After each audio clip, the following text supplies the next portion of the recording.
one-way streets, and that was a rule. And then we said, when cars came, this will be pedestrian crossing. Before that, people could go anywhere.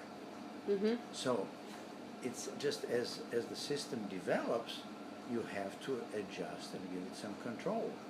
And if you are talking about what is important in the city, moving of cars is more important than storing them.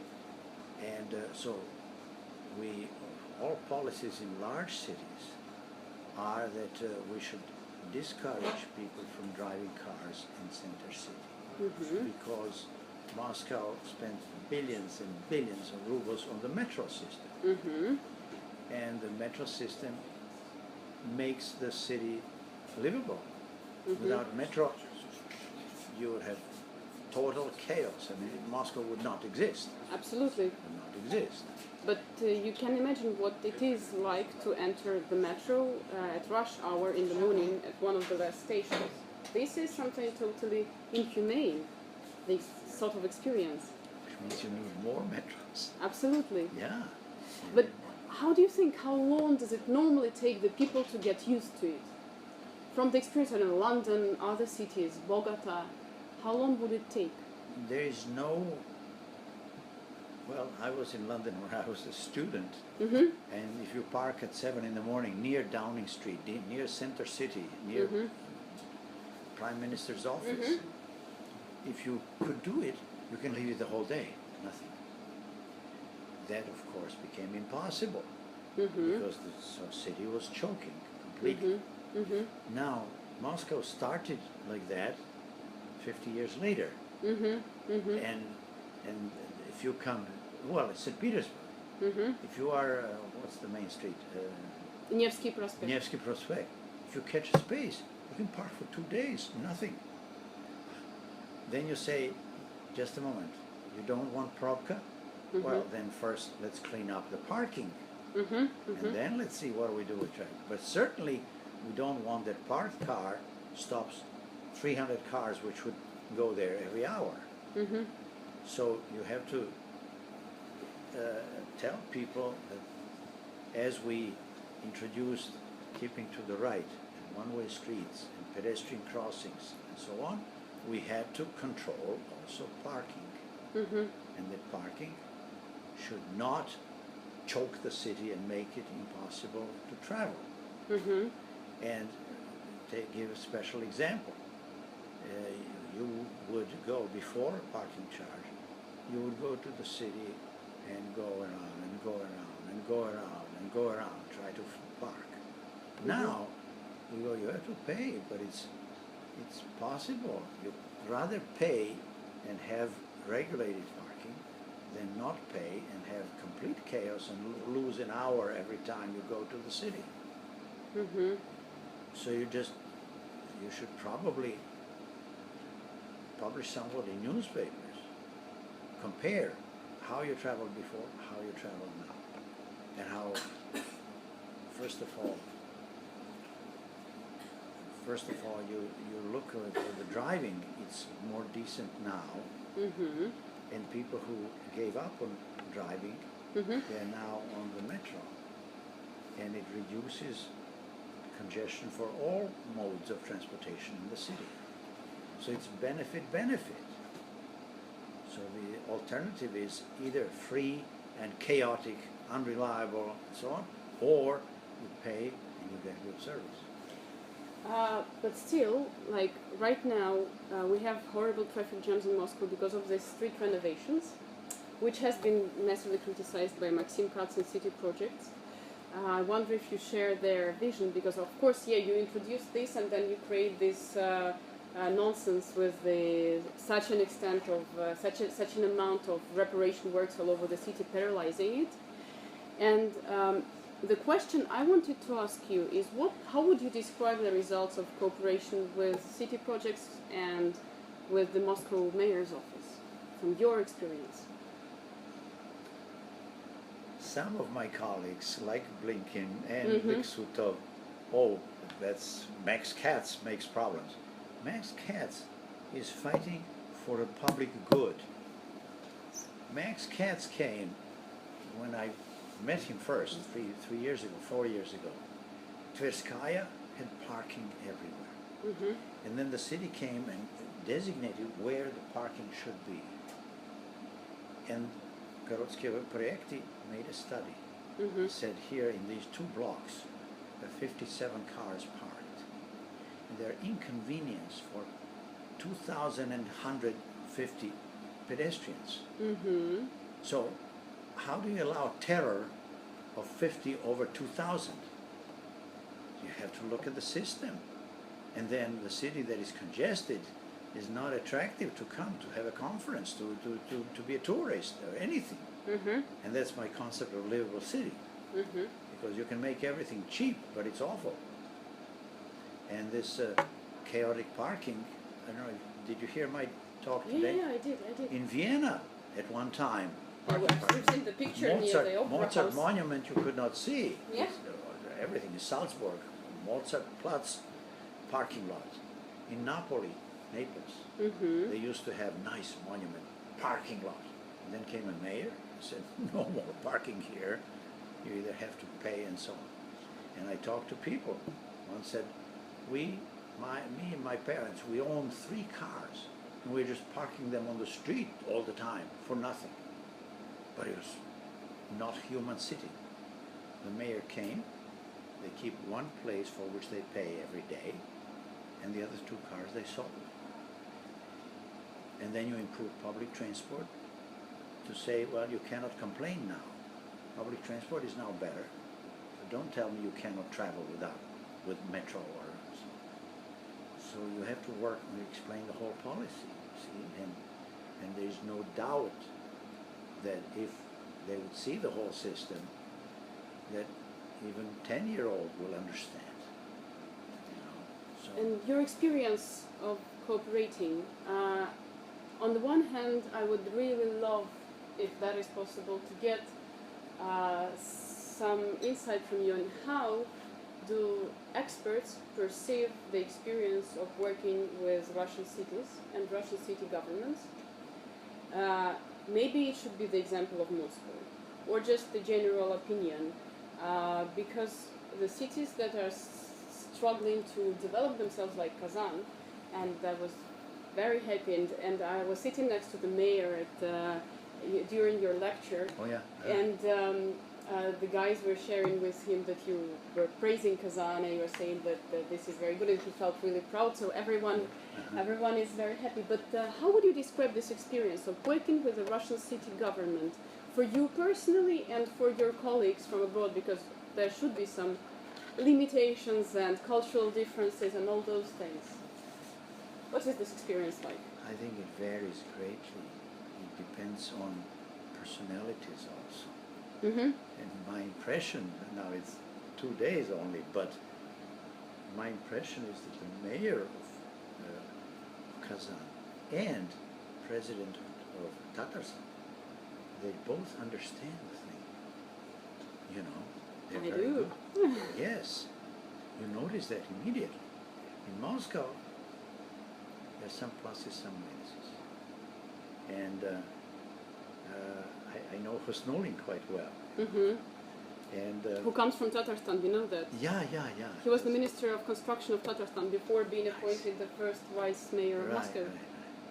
So on, for example, on metro construction, I said, why do you build deep tunnels? Is it only cheaper, or is it some other reason? And of course the reason is that Stalin said, atomic war, we have protection, which was not valid even then, because if you have atomic war and you have radiation, you still have to come out, and you're still in trouble. So that's not. But now we cannot protect ourselves against atomic war, but we create even 20 kilometers out, deep down. It takes you 4 or 5 minutes to go down, and then 4 or 5 minutes. So people don't use a metro as much as they would. Husnulin agreed with me completely. So, in center city, where you have several lines, you have to go deep somewhere. But to go one line in suburbs and have 2, 3 escalators, expensive time and so on. And then they say construction 10% cheaper. Well, yes, but you construct that, and that's not only for 1 year, it's not for 10 years, it's not for 50 years, the system is for 100 years. Every day you have 6,000 people going into that station, are using 3 more minutes here, 3 more minutes there. The electricity. Everything is more expensive. And then you are inconveniencing 8,000 people per day, and you're trying to save 10% of the construction. Look at the users, not only what's cheaper immediately. Did they change the policies after those comments? I don't know, but Husnulin said he is also for shallower, and your metro line here is nice shallower. It's good. It is. Yes, it is. yes, it's very nice. And even some stations for open air and so on. Because people are reasonable, right?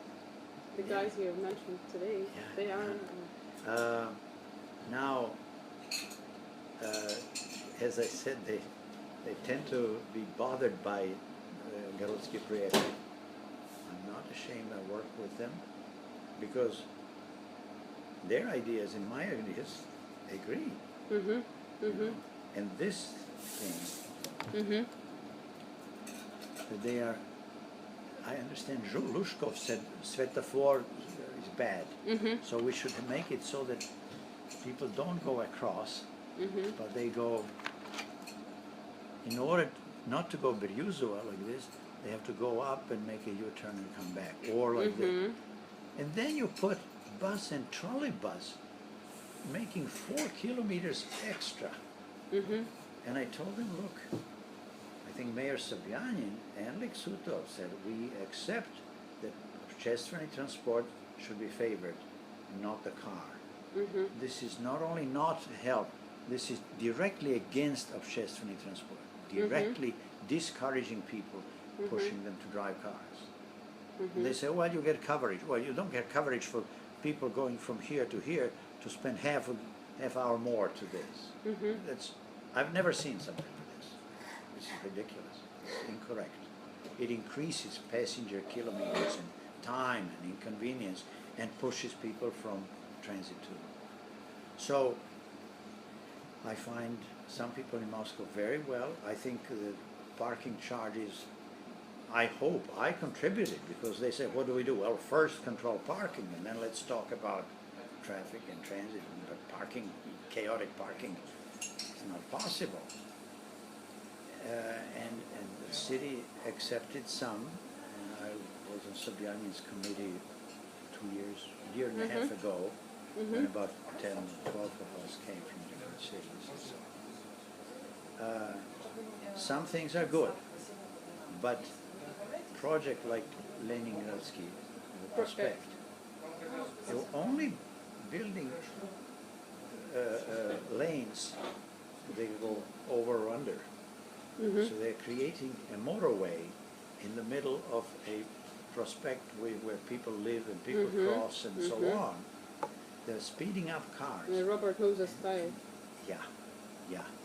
And nothing for public transport. They had tramway linea, they did nothing, trolleybus, and if you would have to get from tramway here to trolleybus here, you would have to cross several. So you're against public transport again. And even for automobiles only, you have bottleneck at MCAD down south, where the Leninsky comes to the Koltsoye. Октябрьская? The Yeah. metro station, Октябрьская Square? And on the north is Gagarin Square. Yeah, this is the Gagarin Square. Gagarin. Yeah, Gagarin Square. And going south, you come to an interchange with MCAD. The third transport ring?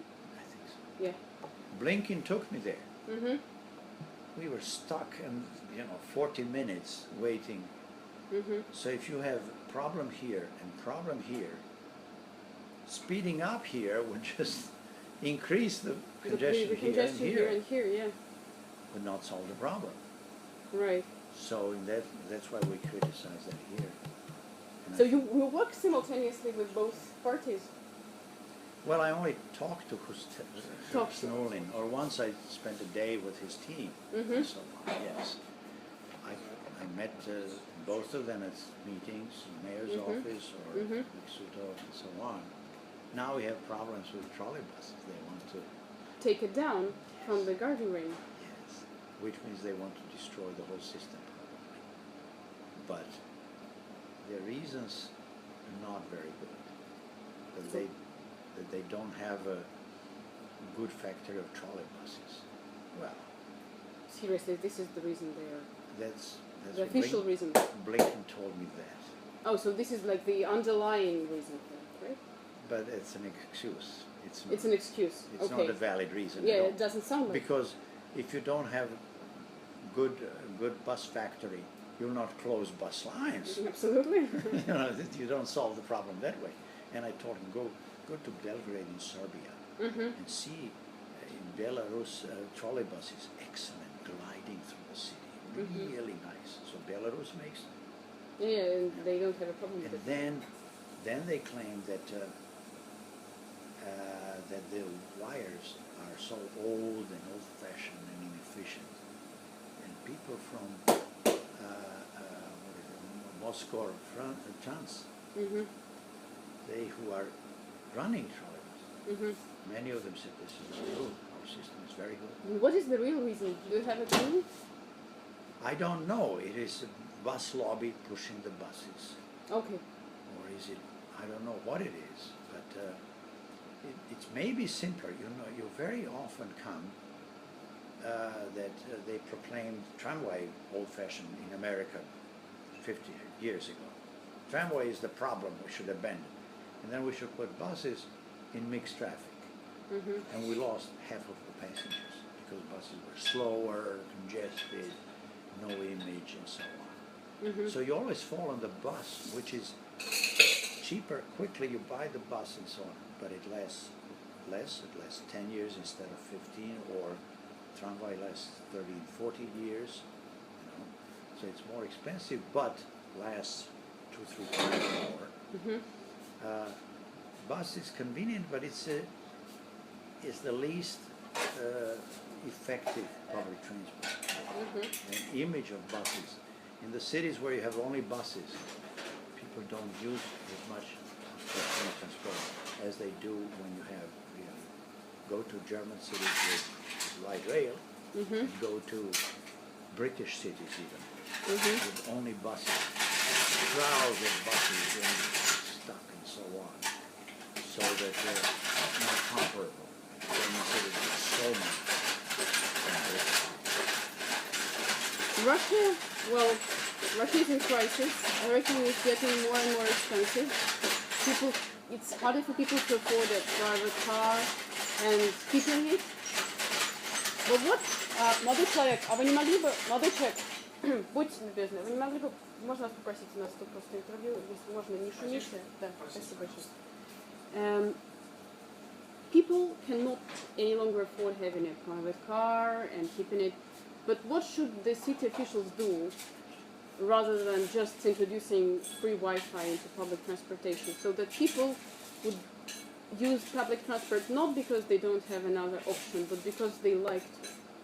How do you make it enjoyable using public transport? Because I had an experience, I was studying in Berlin, and I remember pretty well that I could even afford to get a taxi, but it felt like nonsense because I was feeling You much live with better. the public transit system. Yes, You yes, live with it. yes. It's your way of life. Yes. Yes. But what And should, you use the time on it and so on. yes, but how do you make, what should the officials do to make it a pleasure and a lifestyle? Well, it's a big question, and there are many answers. You can look at. Would you like a drink? I mean, what do you want to have? Just maybe Diet Coke. Or Diet Coke, any sure. cold, yeah, Sure. with some ice. With please, some ice. A little bit. Yeah, well, we're getting it. getting hot. Maybe we ask them to switch on the air conditioning. If Мы you можем, can. мы можем попросить усилить чуть-чуть кондиционирование, очень Он на жарко. максимуме работает. На The максимум? maximum работает. Okay. Your Then Russian is Coca-Cola. good actually. Coca-Cola. Coca-Cola is coming. You know, well, there are many ways. You can go systematically and take metro, and is everything convenient? It's just Sorry. assisting me on the, on the. Oh, okay. So, but you are together. Yeah. Yeah, she works with my press office. So. Okay. Okay. Hello. Karina. Nice Last. to meet you. You look at the metro. Your metro is fine. I'm not sure there are many things In Kazan. in Kazan. I think it's nice. Does it have good transfers from that to bus and tramway? And the navigation system is another thing. Navigation system, pedestrian access. Mm-hmm. In Center City, all people come to the metro and go down, and they even spread the stairs, Mm-hmm. 2 blocks. So people come, they have metro on this street and metro on this street. They're the same, but people don't count. Once they are in, they are in. Mm-hmm. In suburban areas, you want to see also what is the access. How many people come, and you favor bus and tramway. Usually they come. You favor pedestrian access, convenient. Mm-hmm. Then you go with the drop-off taxi, and somebody comes and drops off the passenger. Mm-hmm. And the 4th one is park and ride. Mm-hmm. 2 cubes? Or Yes, more? please. More? Yep. Good. Thank you.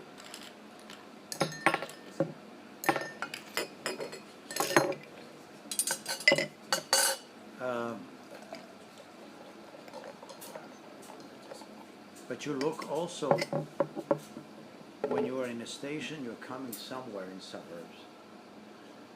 Many cities have that map of surroundings of streets so that you know you want to go with exit C here and first left and so on. Mm-hmm. Otherwise, you're in a metro station, you've never been there. Where do you come out and how do you orient yourself? So is there that information? Mm-hmm. Is there information? All kinds of conveniences. So metro is not difficult and there is not too much. It's not expensive to improve these small things. Mm-hmm. We even have, in Germany, you have U for U-Bahn, Mm-hmm. S For for S-Bahn. in all German cities. So you see them 3 blocks, and you go there. Uh-huh. In my Philadelphia, the biggest station on regional rail is next to Market Street. Mm-hmm. There's no sign. People don't know there is a station. Mm-hmm. Then you take, what about if I think I can take a bus and transfer to a trolley bus for this line, but then you think, yeah, but I have to transfer, is that convenient? I have to cross these 2 streets, or elements that you see and which ones are not convenient and could be better. You just analyze yourself if you're thinking this or this, or car and bus, and see which factors you take. Mm-hmm. And you can then work on that, on improving this, or on charging some parking charges. Mm-hmm. And then I mentioned also, how do you handle, in the city you can charge for parking, fine. What Mhm. about the suburbs? Nobody who works in suburbs pays for that parking. Mm-hmm. Well, in California we have many offices and factories and so on, which say, we will give you, from your earnings, we'll give you $100 a month for your transportation. Mm-hmm. Okay? So if you want to take the bus, you will spend $50 for your monthly ticket, Mm-hmm. and you save 50. Or you can buy a bicycle for 2 or 3 months, and from then on, you get 50, put in your bag, You pocket. get 100 and put them in your pocket. Yes. Yeah. But if you want to drive and park, fine. yes, but give us pay $100. Yes. And then they'll think, well, just a minute, should I drive? It's convenient, it's nice, but $100, heavens, it's not once, it's every month. Mm-hmm. And transit becomes even. You're not subsidizing transit. You are not subsidizing the car. Mm-hmm. Because if they give free parking, Mm-hmm. and you come by bus and I come by car, you are subsidizing me, right? Yes. So this can be done also, and that can be discussed on the region basis and so on. This is incredible. Yeah, that's very logical. It's very logical, and nobody can say this is subsidizing transit. No, this is equal treatment. We are at least not subsidizing cars as we've been doing. Mm-hmm. Mm-hmm. And what about the young people? How do they prefer to commute? What do we do to specifically make young people use public transport, to make them enjoy it? Well, there are two things I can tell you on that. One is that in some cities in the United States, the transit agency and universities have agreed that university will give some money to the transit agency, but their student ticket Mm-hmm. makes it free to ride on transit. Mm-hmm. You know? Mm-hmm. And that really works fine. Then students begin to feel that it's their city, their transit. Mm-hmm. Mm-hmm. So that's one. Another one is that we, maybe after many decades, we have old people who grew up with automobiles, not only young. And the young ones were born with automobiles. But it used to be very exciting, wasn't it? If your family got the car 15, 20 years ago, you were a kid. Wow, right? That image of car is not so exciting anymore. And millennials, millennials are now, many of them don't pass the test even at 16, age of 16. I don't have it still. Okay. They are not just everything just to buy the car. So there is a young generation, many of them will understand what we are talking about. And in Switzerland even, you have to get a monthly ticket, and they give you some special discount on the monthly ticket. You sign that you will always consider possible travel by train. Nobody controls, but it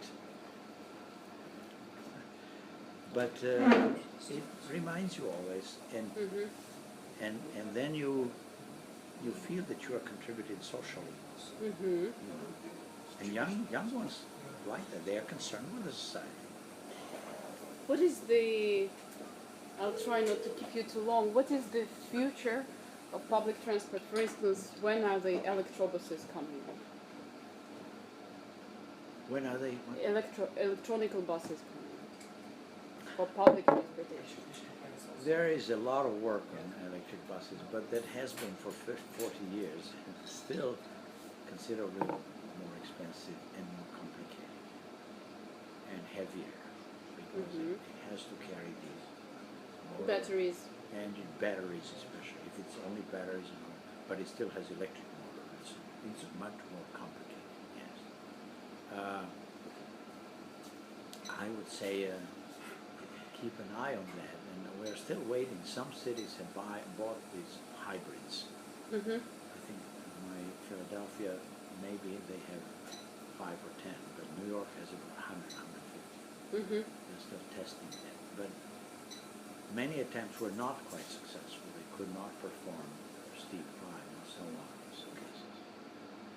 So I don't know. It's going in that direction, but it's still not quite there.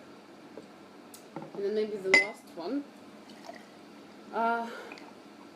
What are the 3 main transport planning mistakes Russian cities make? And what would be the recipes, your pieces of advice to Russian mayors? I know it's a strange way to put a question saying put in Russian there, but this is for the journalists, I mean for the press, so that they feel it's relevant to them. We who come from outside and we see your Propke and all this, and this Pushkarev, you didn't hear, I mentioned him this morning. Pushkarev is a transportation planner, Russian by origin. He came here in 91, I think, spent 17 years. And I asked him, are you lecturing about urban transportation? He says, nobody cares about it. They're just buying things now and business.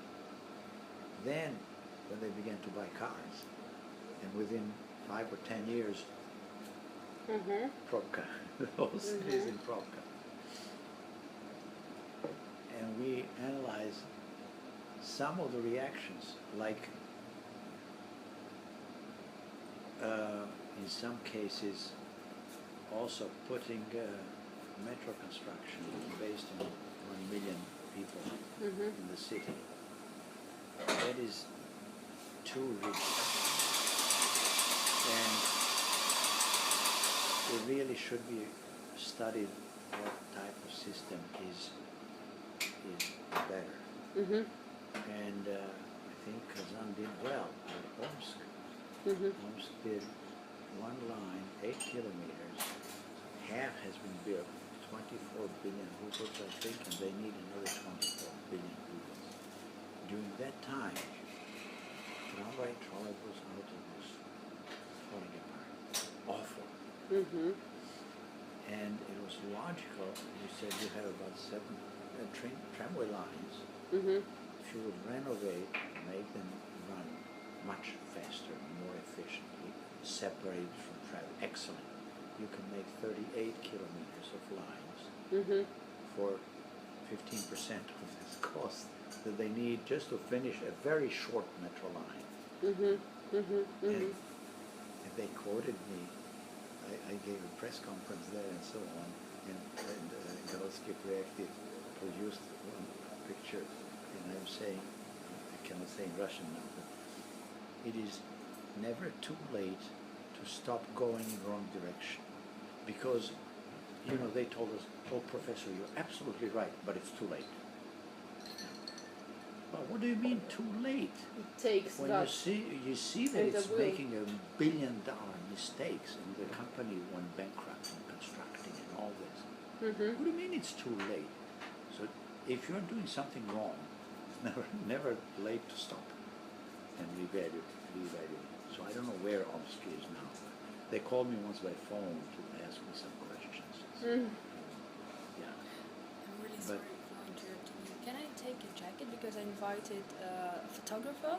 Can we do some shots, please? Yeah. Can we put it on the hanger so Can that... I put it here? Please. Thank you so Вы much. просто вешалку подать, подвести, повесить.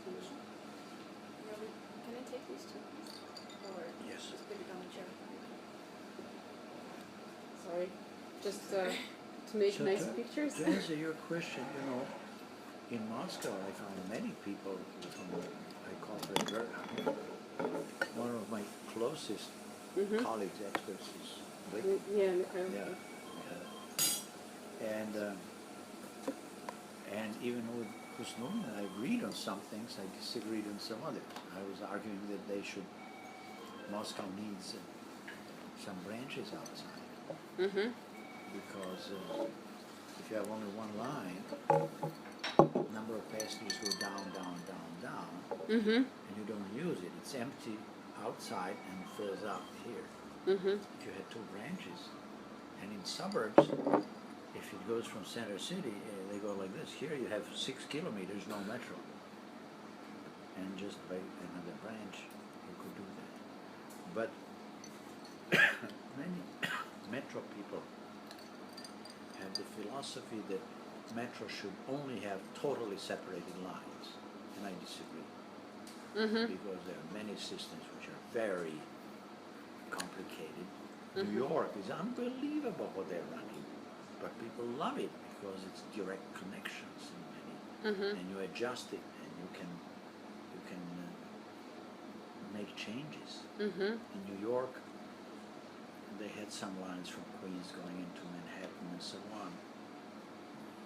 And then they noticed that Queens has had a lot of growth and Brooklyn not so much. And they revised a few lines, how they connect. If you have independent lines, you cannot do that. Every line is independent. In Paris also, independent lines. Mm-hmm. And then they have 14 lines, 14 depots, and 14 boards for control. Mm-hmm.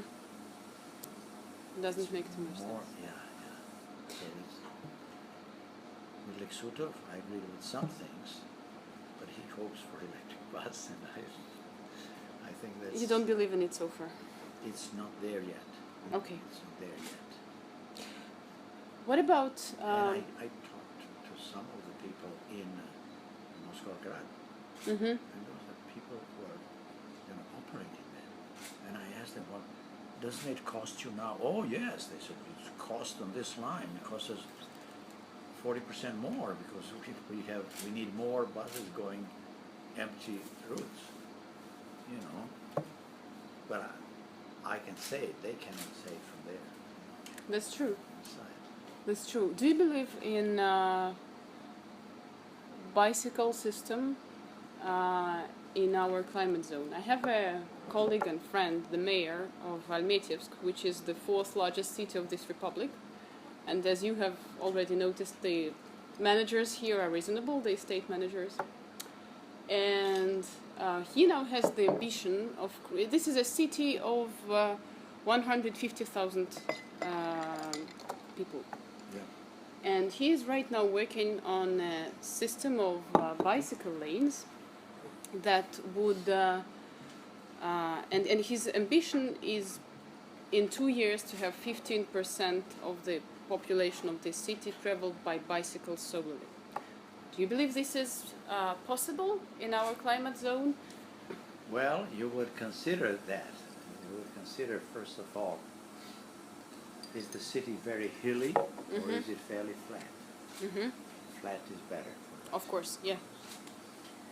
Is the climate so that you have 3 months with a lot of snow? Mm-hmm. That's difficult. In Copenhagen, they tell you we can go on snow. It's not very pleasant to ride a bike on snow. Right? Yes. Then, is it a town with a lot of elderly population, or is there a university? Are there schools? Are there children? They're prime users. Mm-hmm. Excellent. In some cases, even if you have a state capital or some seat of the county or so on, you have many lawyers, many employees. Mm-hmm. They can sometimes use that. Mm-hmm. Is the traffic? Can you find lanes to design it nicely? How wide are the streets? Very often you can put bicycle lane without problems. You have here fairly wide streets. Really. Mm-hmm.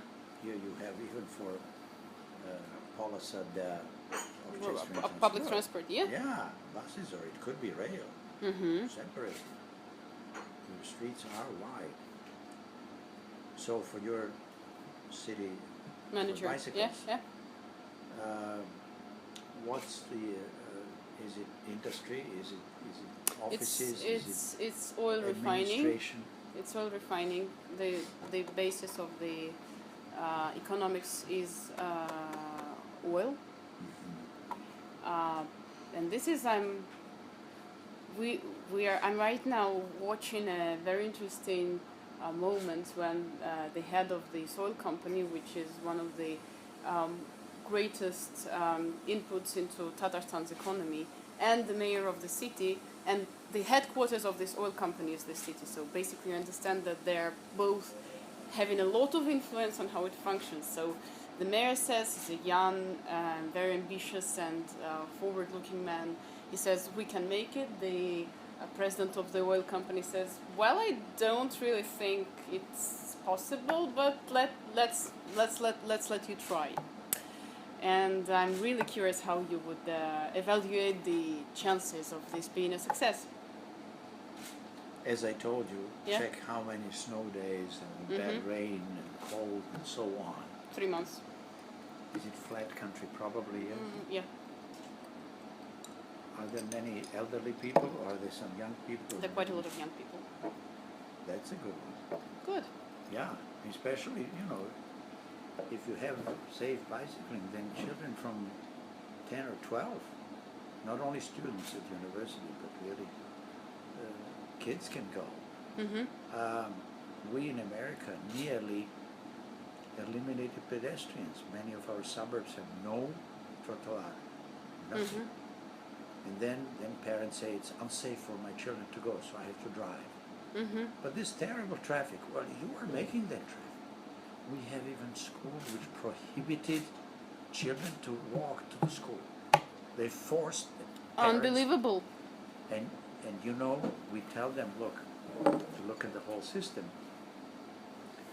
If the mother or father drives the child to school and drops the child off and goes back, and then in the afternoon goes there and drives back, what is the average occupancy of that car? It's father and child, and then only father, and father and child, or father again, and father and child, right? So it seems like 1 and 2, 1 and 2, so 1 and a half. It's not 1 and a half. Driver does not count. We don't count bus driver either. We count passengers. Occupancy of that is 0.5. Because you make 2 trips for 1 trip of the child. Yeah. So that explains why we have every school has a huge parking lot and guards and all kinds of traffic problems. And people complain about the terrible traffic. Well, we designed it for terrible traffic. We prevent everything else. You know, so learn from the mistakes in the streets. And I've personally, in some of our towns around Philadelphia, I testified, look, you're building new houses, build a 1.5 meters wide sidewalk. Or shopping center they built. And I was designing, I was also designing many highways. And I said, we need some paths from the street to the shopping center and so on. Oh, we don't have money. You have 5,000 parking spaces and you don't have money for 1.5 meters wide sidewalk. It's ridiculous. But it was for decades, pedestrians were not the important. So if you do that now, and if you're designing new parts of towns, make sure you put that sidewalk. Otherwise, children depend completely on parents as drivers. And parents have plenty to do even without chauffeuring. You want your child to go to another child, you have to drive even if it's 400 meters. Nonsense. And experience is that children on the streets get a lot of experience, enjoy it. It's a part of the life. Of course, if it's safe and so on, and that's what. And then even studies show that obesity, you know, getting fat is because you live only in the car. So We have to work on public you transport. can avoid the mistakes that America made. Yes. We seem But to be working on for it. bicycles, I designed some bicycle ways when I was in Germany 50 years ago. They were designing. And then there were fewer and fewer bicyclists. They were buying motorbikes and then motor bike to the cars. And we thought, did we build this for nobody? And then came wave of bicycles in Germany. My friend, who was about 74 years old, took a friend of his and they traveled from Germany to Czechoslovakia by bicycle. Yes. Yes. Hopefully we'll get there one day. Yes. Yes. But Germany is excellent. In the United States, bikes still they're just kids and some nature lovers, you know, some weird people. We in Philadelphia began to do it. It's amazing how many bicycles we got. We are surprised. So bicycles will not solve 20% of the trips, no. But if they do 10, if they contribute, and if they really make children independently mobile, that will be And see. success. Yes, socially and so on. Yes.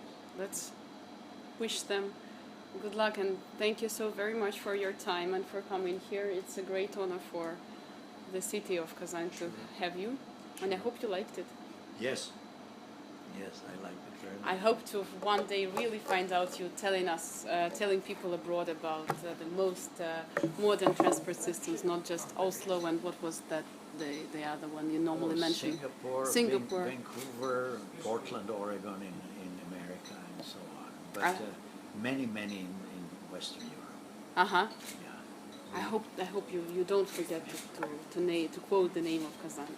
Yeah. Well, I can say that in Russia many mistakes are being repeated, but some are accepted, and some.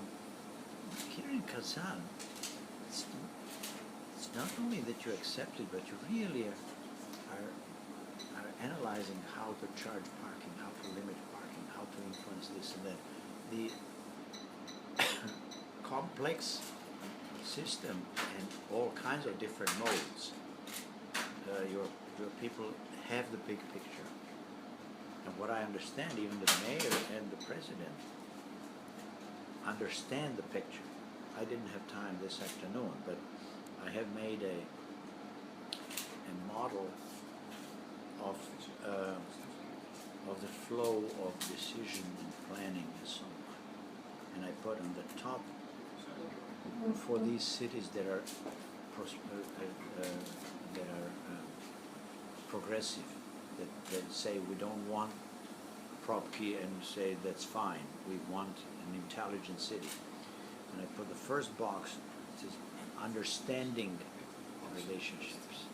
And to understand what's the problem, rather than give me more parking, give me free parking, and so on. And then that goes into, and here you analyze the present conditions and trends for the future. You analyze, do you like the trend or not? And then you go to the goal is livable city. And livable city then influences what kind of transportation you will use, and you educate here with political leaders and press, and that brings you then financing, and technical engineers start designing, and that's how you get a multimodal optimized. This model is followed by Singapore, by Oslo, and so on. But if I would design for even my Philadelphia, some politicians are still asking for more parking in the historic part of the city. You tear down historic building because parking garage will make more money. Yes, but people won't have reason to come anymore to Philadelphia for parking garage. Yeah. So. Thank you very much. Thank you very much for your time. And you have your card? Or Sure, just a second. I will. Karina, можешь свою сумку принести? I'll just ask to bring over my bag with my card. Oh, thank you. That's a great pleasure. That's a great pleasure and a great honor. And I was just talking before I was honored to talk to you. I was talking to Richard, Florida. And this is just totally unbelievable how enlightened I feel after these two conversations. And it's so important that the people here, I can still speak from outside. Canada, Florida is in Toronto. Yeah, yes, right now in Toronto. In Canada, they are more advanced in city planning than we are in the States. I've had discussions, and when Canadian people start talking, some of my colleagues, city planners in Philadelphia, they don't understand what they're talking about. And I sometimes talk about this, the goal of the city and all this, and they don't quite understand me. They're not at that level at all. They're just extrapolating what was going on for the future. And you don't even check, if you do this and this, your city will then change completely and to the worse. I'm so glad that you appreciated my current bosses, because I personally, I am always asked this question: how can you stop working in the Moscow government and go move to Kazan? And I go on telling them that this place is so much full of sense and reason and like, you know, the true desire to make your land better. It's such a great joy for me to hear a proof from outside, especially from you. I haven't met your president nor the mayor personally, Mm-hmm. but what I hear from others, well, both of them seem to fully understand this and to have the right, That's right true. idea. And in that case, we say, or politicians are shallow. They just think about next election and so on. Good politicians, and they are good. They're not all bad. In America, you always attack others, Mm-hmm. and especially this year, it's a chaos. This year is like nonsense. I mean, Unbelievable. And this Trump, that he becomes president. Wow. And if you don't like, even Hillary is not ideal. yeah, but she now looks like the. But she's not so popular. I'm for Bernie Sanders. Okay, all right. But if they can somehow, Democratic Party, but neither party has a popular candidate. Absolutely. Well, they just had it a very shallow narrow escape in Austria. Yes. 0.1. Yes. 0.1%. Yes.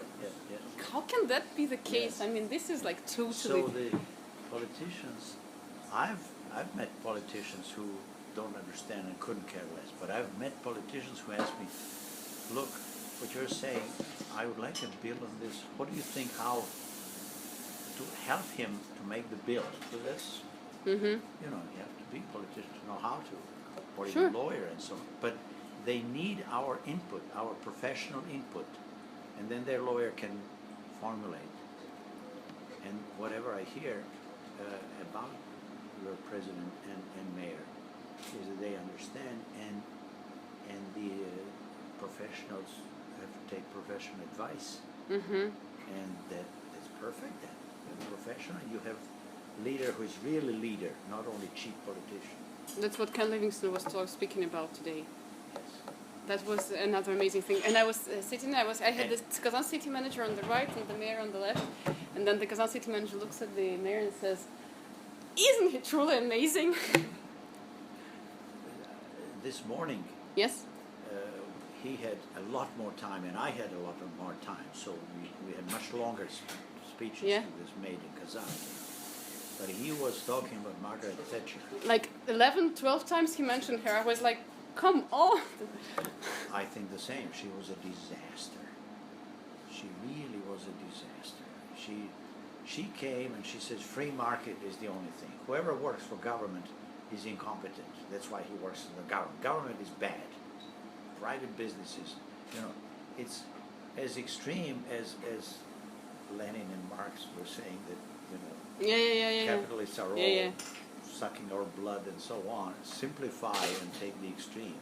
She brought free market. All transit experts and urban transportation experts testified in the parliament against this deregulation and free market. Mm-hmm. She overran them, privatized completely, ridership 30 to 50% down.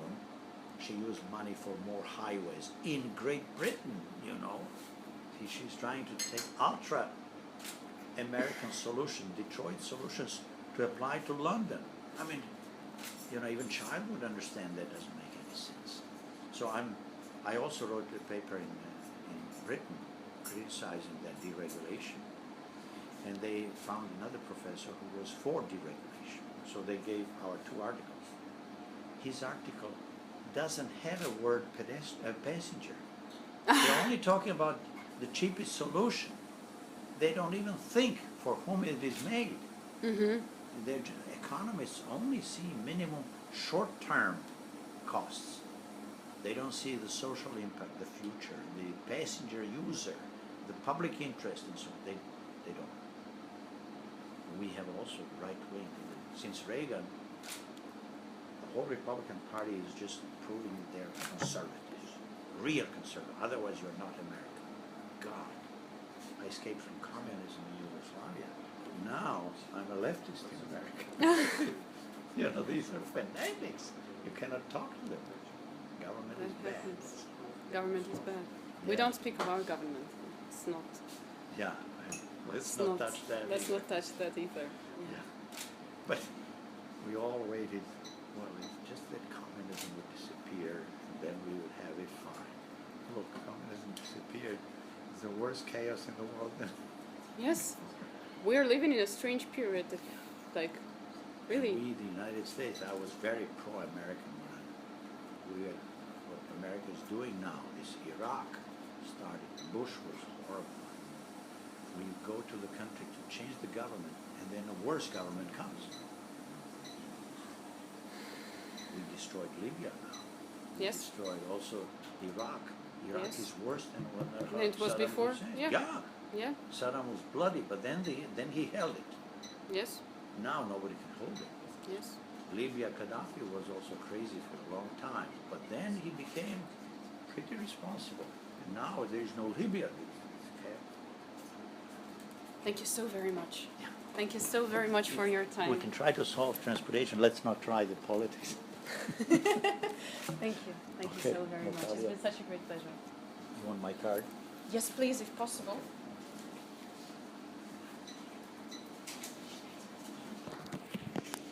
Да, можно убирать. Целый час, прикинь.